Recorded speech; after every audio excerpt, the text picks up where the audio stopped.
ক্ষমতায় পালা বদলে দখল চাঁদাবাজিতে অস্থিরতা বিরাজ করছে রাজশাহীতে। দখলদারদের হাত থেকে রক্ষা পায়নি কিংবদন্তি চলচ্চিত্র পরিচালক ঋত্বিক ঘটকের পৈতৃক বাড়িও। রাতের আধারে ভেঙে গুড়িয়ে দেওয়া হয়েছে ইতিহাসের সাক্ষী ওই বাড়িটি।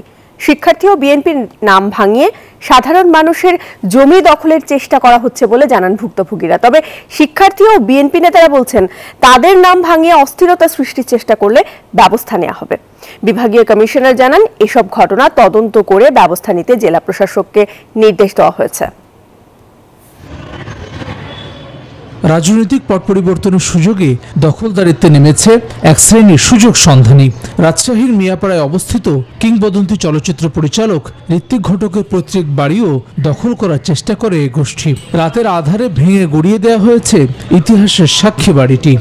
ইস্পাহানি পার্বণ, চিনিগুড়া চাল, অনন্য ভাবে উৎসবে আয়োজনে সবগুলো ঘর ভেঙে গুড়িয়ে ইটগুলো আলাদা করে খামাল দিয়ে রাখছে। ভাঙার আগের দিনই সিসি ক্যামেরা বন্ধ করে রেখে তারপর ওগুলো ভাঙছে। দখল আতঙ্কে ভুগছেন সাধারণ মানুষ।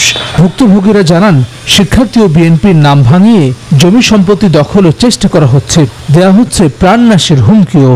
আশরাফ স্থানীয় সোর্স মাধ্যম মুখলিসুর রহমান মাধ্যমে আমাকে ডাকার পরে আমাকে এই জমি থেকে জানে আমি জমিতে না নামে সে আমাকে হুমকি ধামকি দেয় এবং হুমকি ধামকি এক পর্যায়ে সে অস্ত্র বের করে আমাকে প্রাণে মেরে ফেলার জন্য প্রস্তুতি নেয়। প্রতিমধ্যেই স্থানীয় জনগণ তাকে আটক করে এবং তার অস্ত্র কেড়ে নেয়, তাকে উত্তম মাধ্যম দেয়। কতিপয় বিএনপির নেতা আমার এই জমি জবরদখল করার চেষ্টা করে, পরে আমরা আমাদের বাধার মুখে পালিয়ে যাই। আমার গ্যারেজ ট্যারেজ ভাঙ্গাচুরা করেছে।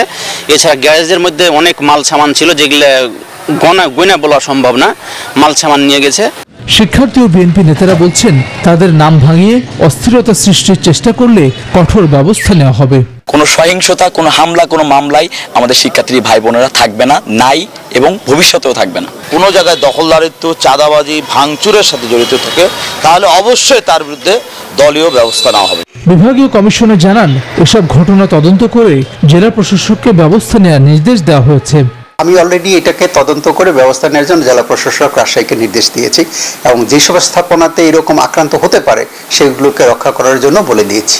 জনমনের স্বস্তি ফেরাতে দখলদারদের বিরুদ্ধে কঠোর ব্যবস্থা নেবেন সংশ্লিষ্টরা, এমনটাই প্রত্যাশা সাধারণ মানুষের। Desk report, news 24।